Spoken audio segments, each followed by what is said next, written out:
और मुश्तरका तहजीब की मुडेर पर जलते हुए सबसे रोशन चिराग की रोशनी अध्यक्ष महोदय साहिब सदर और वो तमाम लोग जो डाइस पर और मेरी निगाह के रूबरू सितारों की तरह जगमगा रहे हैं, जिनका फर्दन फर्दन एक एक करके नाम लेना मेरे लिए मुश्किल हो रहा है।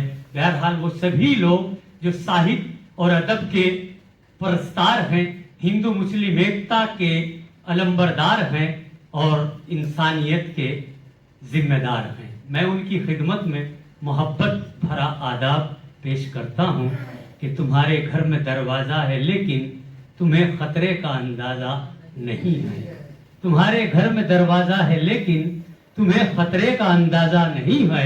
हमें खतरे का अंदाजा है लेकिन हमारे घर में दरवाजा नहीं।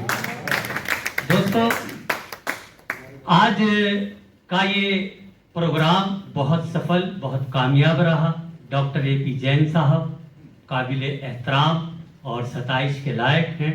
मोहतरमा सोनिया अक्स साहिबा जो आज के इस प्रोग्राम की संयोजिका है, और कमलेश कुमार जी, पालीवाल जी, इकबाल साहब और रईस कमर साहब, भाटिया जी, उस्मान जी और सलीम जावेद साहब, शकील साहब और तमाम लेडीज़ जो यहाँ मौजूद है। मुझे सुनकर ये लगा कि अगर हमारी ख़वातीन की कोशिश जारी रही तो आने वाला वक्त कलमकारी की दुनिया में इनका बहुत खूबसूरत हो सकता है। सच यही है कि एक ज़माना हुआ करता था कि ख़वातीन लेडीज़ पर्देदारी और खानादारी में महफूज और महदूद रहा करती थी, मगर एक टाइम आया और अलीगढ़ के अदबी प्रोग्राम में मजाज लखनवी ने कहा था कि किसी के गम को अपना गम बना लेती तो अच्छा था, किसी के गम को अपना गम बना लेती तो अच्छा था, कलम हाथों में अगर तू भी उठा लेती तो अच्छा था, कलम हाथों में अगर तू भी उठा लेती तो अच्छा था, और तेरे माथे पे ये आंचल बहुत ही खूब है लेकिन तू इस आंचल से एक परचम बना लेती तो अच्छा था। तो मजाज के इन अशार के बाद, इन लाइनों के बाद में हमारे देश की खवातीन और लेडीज की सोच में बदलाव आया और अंदाज जिंदगी में तब्दीलियां आई, और नतीजे के तौर पर आज सूरत हाल यूं है कि चाहे वो साहित्य की सरगर्मियां हो या मैदान सियासत हो, मर्दों के साथ साथ खवातीन भी कौमी, मिली और अदबी सामाजिक तमाम खिदमात और सेवाएं अंजाम दे रही हैं। मैं दुनिया की आधी आबादी को मुबारकबाद पेश करता हूँ।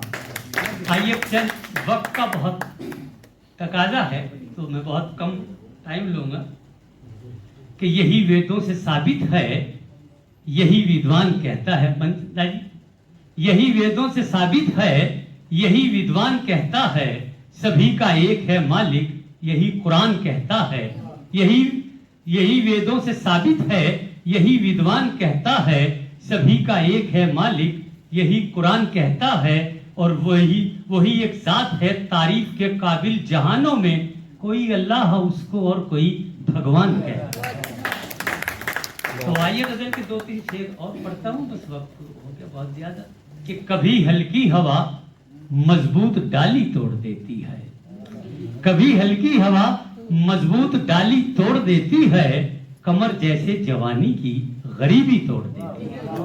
कभी हल्की हवा मजबूत डाली तोड़ देती है, कमर जैसे जवानी की गरीबी तोड़ देती है, और मुकद्दर से पहुंचता है कोई इतनी बुलंदी पर, मुकद्दर से पहुंचता है कोई इतनी बुलंदी पर, किसी को जिंदगी में बदनसीबी तोड़ देती है, किसी को जिंदगी में बदनसीबी तोड़ देती है, और बहादुर बाप के मजबूत से मजबूत कांधों को, बहादुर बाप के मजबूत से मजबूत कांधों को गुजर जाए जवां बेटा तो अर्थी तोड़ देती है, गुजर जाए जवां बेटा तो अर्थी तोड़ देती है। और यही है शीशाए इज्जत, इसे रखना हिफाजत से, यही है शीशाए इज्जत, इसे रखना हिफाजत से, इसे लालच की एक हल्की सी चुटकी तोड़ देती है। यही है शीशाए इज्जत, इसे रखना हिफाजत से, इसे लालच की एक हल्की सी चुटकी तोड़ देती है। और है मुफलिस बाप तो कब तक अना महफूज रखेगा, है मुफलिस बाप तो कब तक अना महफूज रखेगा, जवां हो जाए जब घर में तो बेटी तोड़ देती है। जवां हो जाए जब घर में तो बेटी तोड़ देती है। और एक और इस गजल का नाजुक सा शेर है, आज का समाज और ये नाजुक सा शेर कि कभी हल्की हवा मजबूत डाली तोड़ देती है, कमर जैसे जवानी की गरीबी तोड़ देती है। और वो बूढ़ा बाप जो बेटे को बेसाखी समझता था, वो बूढ़ा बाप जो बेटे को बेसाखी समझता था, बहू इस दौर की आकर वो लाठी तोड़ देती है। बहू इस दौर, ठीक है जी, बहुत बहुत वाह गुलजार भाई वाह।